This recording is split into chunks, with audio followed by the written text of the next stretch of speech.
ছোট পা, বাবার আঙুল ছোঁয়া, মায়ের আঁচলে লুটোপুটি, কিশোর গন্ধ আলাদা ছন্দ, ছাদে জিলিঙে খুনসুটি। চল চল চল চল রে চল, জড়জড়ি ওই নীল আকাশের গায়ে। রোদ ছোঁয়া মেঘে ঢাকা নাটাইয়ের হেঁটে যাওয়া, সুতোই বেলা যায় বেলা যায়। আমার বেলা যে যায় সাঁঝ বেলাতে, তোমার সুরে সুরে সুর মেলাতে, আমার বেলা যে যায়।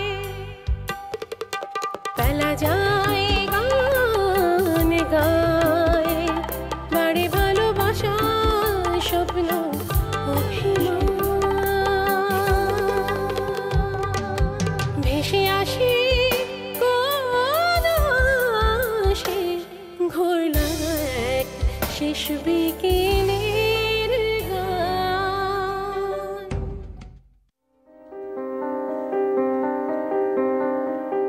বিলাস এতদিন পর্যন্ত বিজয়াকে আপনি বলিয়া ডাকিত। আজিকার এই আকস্মিক তুমি সম্বোধনের কারণ কিছুমাত্র উপলব্ধি করিতে না পারিলেও বিজয়া যে আনন্দে উচ্ছ্বসিত হইয়া উঠিল না, তাহা তাহার মুখ দেখিয়া অনুমান করা কঠিন নয়। কি হলো, থামলে কেন? নতুন কেউ আসলো বোধ হয়। কই দেখি।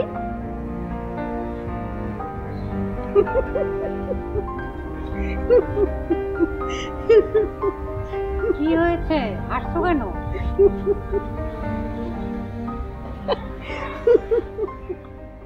কি হলো, এত হাসছো কেন?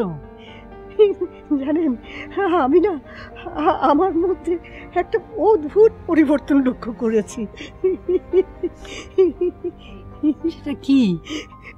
এখানে প্রায় 1.5 মাস হতে চললো, আমি না কারোর চোখের দিকে তাকাতে পারতাম না। মনে হতো কেউ যদি কিছু প্রশ্ন করে, তাই ওই টিভি সিরিয়ালেই ডুবে থাকতাম। অথচ এখন ইচ্ছে হচ্ছে কে আসলো গিয়ে দেখে আসি। এই জন্যই আসছিলাম আমি।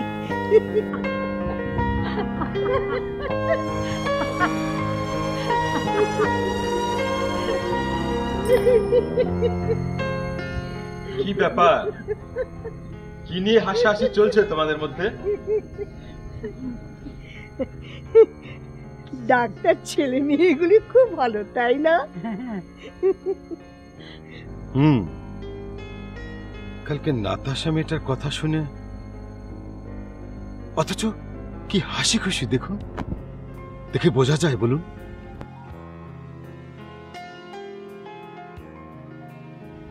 হাঁটতে যাবেন নাকি? চলে যাচ্ছি।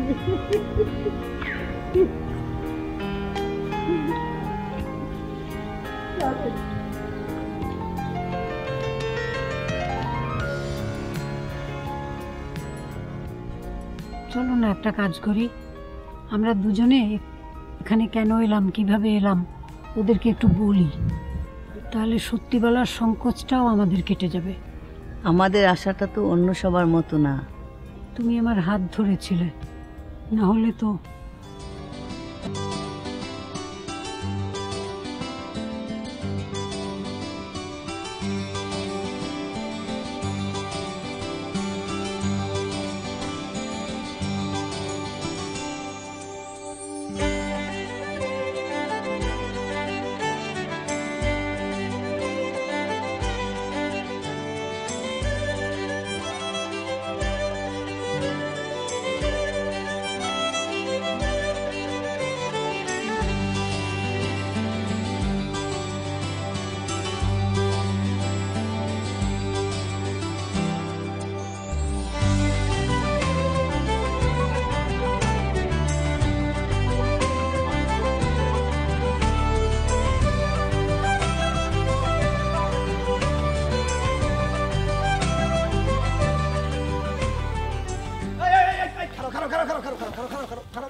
কি আনছো ভাই, কার জিনিস? হাত দিয়ে না, ধরা মানা আছে। এই ধরমান আছে কেন? হ্যাঁ, কি কইতে চাও তুমি? বোমাটুম আছে নাকি? দাও কাগজ দাও, কাগজ দাও, অনুমতির কাগজ দাও। কিসের কাগজ? আরে কিসের কাগজ মানে বুঝো না? এই বস্তাগুলা কার কাছে যাইবো, কার কাছ থেকে আইছে, হেডের অনুমতির একটা কাগজ লাগবে না? কাগজ দাও। কাগজ তো নাই, একটা ঠিকানা আছে, যে বলছে কাউসার সাহেব নামে একজন আছে। এই যে। আচ্ছা, আরে সত্যি সত্যি তো চাল চলে এসেছে। এই আসতে দাও, আসতে দাও, ভেতরে আসতে দাও। যে বলতেছে কাউসার সাহেবের বাসা থেকে আসছে। কি হয়েছে? এত হইচই কিসের? আরে চলে এসেছে। কি চলে এসেছে? আমাদের শারাফত সাহেব যার জন্য অধীর আগ্রহে অপেক্ষা করতেছেন। দেখি দেখি, চাল এসে গেছে নাকি? হ্যাঁ, এটা তো মনে হচ্ছে আলু। এটা চাল, 1 বস্তা আলু, 2 বস্তা চাল। আরে বাপরে, তো সাংঘাতিক ঘটনা। এই শোনো, তোমরা কেউ একজন 13 নম্বর রুমে যাও, কাউসার সাহেবকে খবর দাও। ওনার অনুমতি ছাড়া এগুলো নামানো ঠিক হবে না। উনি একটু জটিল ধরনের মানুষ। স্যার, আমার একটু অনুমতি দিলে আমি গিয়ে কি ওনাকে ডেকে আনতে পারি? ডাকতে হবে না, ডাকতে হবে না। ফ্যান গাড়ি দেখেই আমি বুঝতে পেরেছি। কি এসে গেল তো চাল? বলেছিলাম না ঘন্টা খানেকের মধ্যে পৌঁছে যাবে। জুলফিকার? জি স্যার। তুমি জুলফিকার তো? জি। এই নাও 500 টাকা। স্যার আমি তো ভাড়া পেয়ে গেছি স্যার। আর আমি জানি এটা তোমার বকশিস। নাও নাও স্যার। আর শোনো স্যার, তোমার কাজ কিন্তু এখনো শেষ হয়নি। বস্তাগুলো রান্নাঘরে রেখে এসো। জি স্যার। শোনো শরাফত। জি স্যার। আজকে থেকে কিন্তু আমরা সবাই এই চালেরই ভাত খাবো, কেমন? অবশ্যই স্যার, অবশ্যই স্যার। শোনো শরাফত। জি স্যার। আমাদের ওদিককার আলু কিন্তু বেশ মজার, লাল লাল রঙের, একটু স্টিকি, মানে আঠালো। আলুর ভর্তা করলে যা অসাধারণ লাগে খেতে, কি আর বলবো তোমাকে।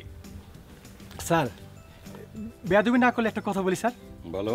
মানে আজকের মেনুতে যদি আলু ভর্তাটা রেখে দেই কেমন হয় স্যার? আরে ফ্যান্টাস্টিক! তোমার মতো বাবুর্চি এ শহরে আর দুটো খুঁজে পাওয়া যাবে না। লাগাও লাগাও, হাত লাগাও। আসো আসো সবাই, আলু ভর্তা খাইতে হবে গরম ভাত। হ্যাঁ, লাগাও লাগাও, সবাই হাত লাগাও।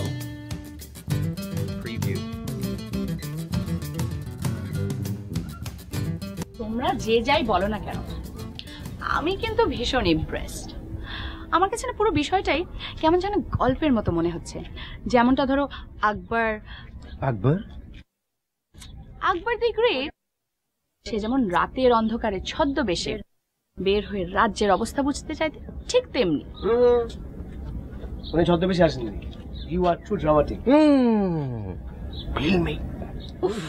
তোমরা ছদ্মবেশে আসেনি, কিন্তু হঠাৎ এসে বোঝার চেষ্টা করলেন না যে সায়ানোর সবকিছু ঠিকঠাক আছে কিনা?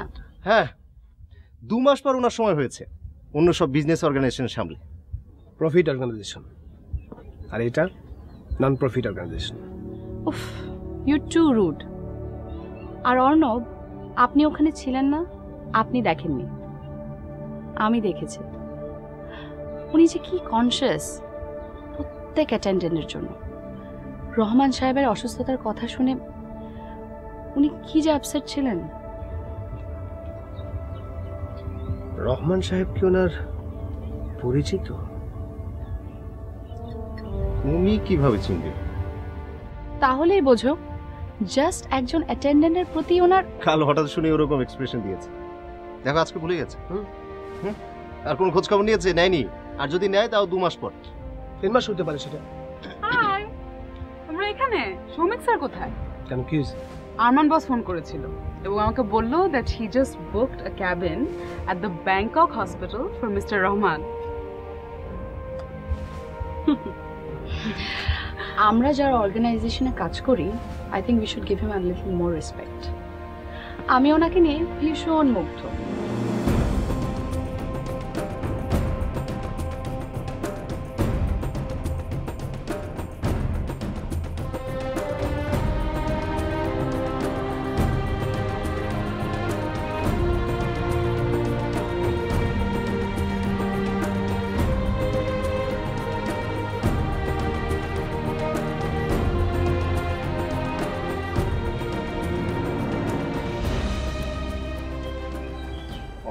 মনোহর ছাড়ো তো, আমি যাব না। আহা, যাবেন না কেন? আমি আজ আপনার কোনো কথাই শুনব না। মনোহর, নিজের একান্ত বিষয়গুলো কি অন্যের সঙ্গে শেয়ার করা যায়? যায় না।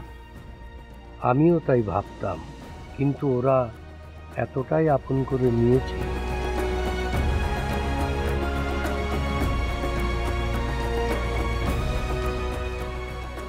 ওই যে ওই ডাক্তার মেয়েটা, দেখো না, ওই যে মেয়েটা, আমার পুরো ধারণাটাই পাল্টে দিয়েছে। চলুন তো, চলুন।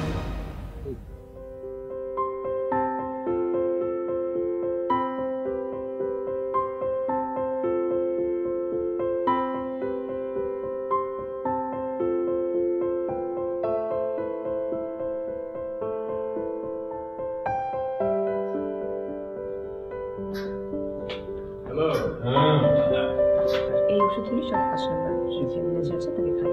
ঠিক আছে। এই যে শিরিন, আমি তোমাকেই খুঁজছিলাম। বললাম যেটা সেটা করে ফেলো, যাও। আপনারা এসেছেন কেন? আমাকে ডাকলেই তো পারতেন। একটু হাঁটাহাঁটি করতে দাও আমাদের, বসে বসে আর কতক্ষণ? ও আচ্ছা, ঠিক আছে। শোনো, তোমাকে যে জন্য আমি খুঁজছিলাম। মনোহর, বাদ দাও। আরে কিসে বাদ দেব? শোনো, কালকে শওকত সারা রাত ঘরের মধ্যে পায়চারি করেছে। কেন শওকত স্যার, ঘুম আসছিল না? ওকেও জিজ্ঞেস করো, ও সারা রাত ঘুমায়নি কেন? ঘুমালে কি আমাকে দেখতে পাতো যে আমি সারা রাত পায়চারি করছি? আরে কি যে বলো না, ঘরের মধ্যে তুমি পায়চারি করবে আর আমি ঘুমাবো? আচ্ছা ঠিক আছে, ঠিক আছে, আমি বুঝতে পারছি। আপনাদের দুজনেরই আসলে থরো চেক আপ দরকার। আমি সৌমিক স্যারকে আজকেই জানাবো। আরে না না, তেমন কিছু না, অস্থির হয়ে না তো। মনোহর, চলো। আমার মনে হয়েছে এটা জানানো দরকার, আমি জানিয়েছি। এখন ওদের দায় দায়িত্ব যা করে করুক।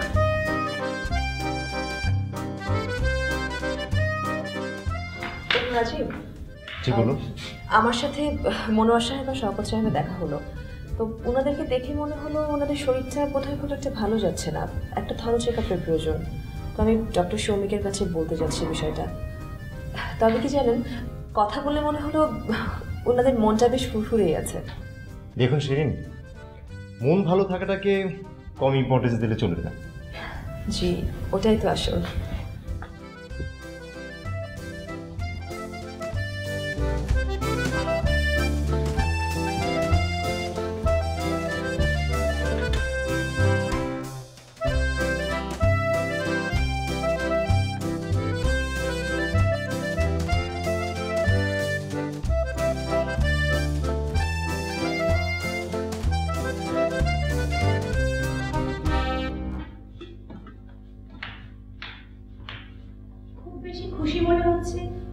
আরে খুশি মনে হবে না? বাইরের চুলাটা দেখছো কত সুন্দর? চুলাই যখন এত সুন্দর, পিঠা আরো কত সুন্দর হবে। চিন্তা করে দেখো, এইসব উৎসব যত হয় আমাদের জন্য ততই ভালো। আরে তুমি তো আর আমার পিঠা বানায় খাওয়াবা না, এদের বানানো পিঠা খেয়ে একটু শান্তি পাই। আপনি 2টা পিঠা খেয়ে খুশি থাকেন, আমার যে কাজ দ্বিগুণ হয়ে গেল সেদিকে খেয়াল আছে আপনার? এতদিন সবাই চুপচাপই ছিল, সেটাই তো ভালো ছিল। আজকে একটা দিনই এদের ফরমাইশ যেভাবে বেড়ে গেল। হাসছেন কেন? আরে হাসতেছি তোমার জন্যে।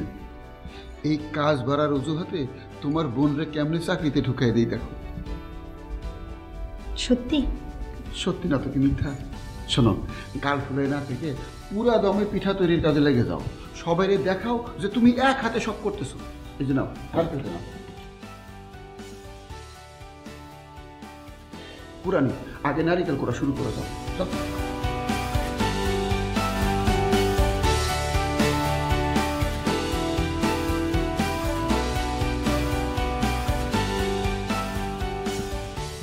কারে যে কই ঠুকাবো, পরে টের হয়ে গেছে। আসো আসো আসো আসো।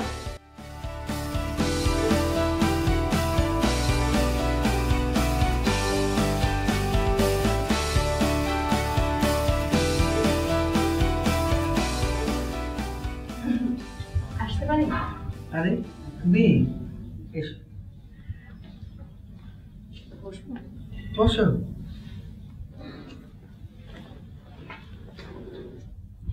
পেপার পড়ছিলেন?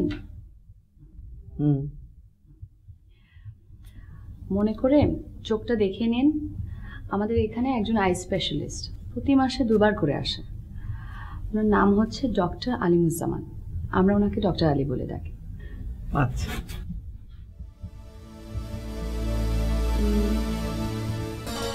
একটা কথা বলবো? নাইমা খালামণি। নাইমা খালামণি? তুমি আমার নাম জানলে কি করে? মিসেস হাফিজ নামে তো আমাকে সবাই জানে, এমনকি কাগজে কলমে আমি মিসেস হাফিজ। আমাদের এখানে একটু অন্যরকম, আমরা সবাইকে সবাই নামে চিনতে চাই। আমাদের বাবা মা অনেক আদর করে, অনেক আয়োজন করে আমাদের নামটা রেখেছে। সেই নামটাকে মূল্যহীন করে ফেলার কোনো মানেই হয় না, তাই না? একদম ঠিক বলেছ। জানো, নাইমা নাম ছাড়া আমার একটা নাম ছিল। ছেলেবেলায় আব্বা আম্মা আমাকে ওই নামেই ডাকতেন। কি সেটা?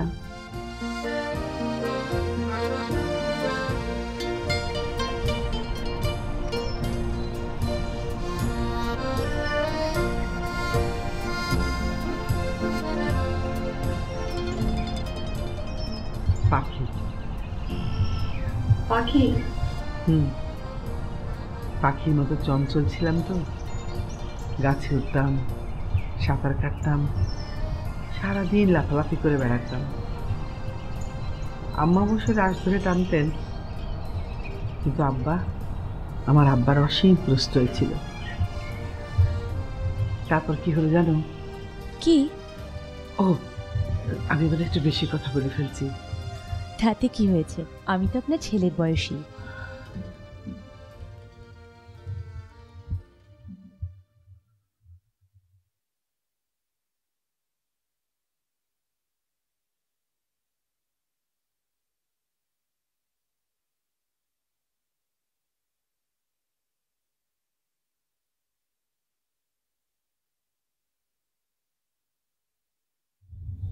একটা কথা বলবো? আমি যদি আপনাকে নাইমা খালামণি না বলে পাখি খালামণি বলি, আপনি মাইন্ড করবেন? ডক্টর শ্রাবন্তী, আমি চুপ করে আছি মানে তোমার সাথে কথা বলতে চাচ্ছি না। এটা দেখুন। কি এটা? খুলেই দেখুন। কি আছে এতে? কে দিয়েছে? আপনার ছেলে আপনার জন্য গিফট পাঠিয়েছে। আমার ছেলে? না, এটা আমি নিতে পারি না, অসম্ভব। এখন বুঝতে পারছি, সেদিন যখন ও এসেছিল এখানে, তখন থেকে তোমার সাথে যোগাযোগ রাখছে। আমি ভাবতেই পারছি না ওই রকম নষ্ট।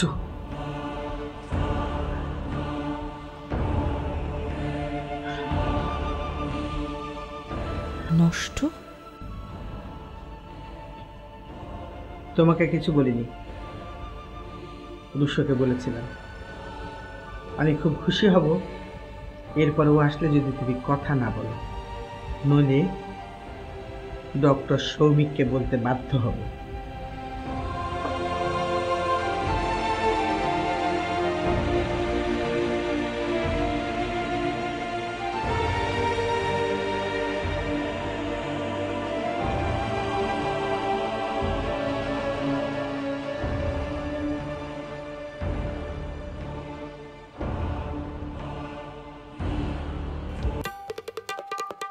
যায় গান গায়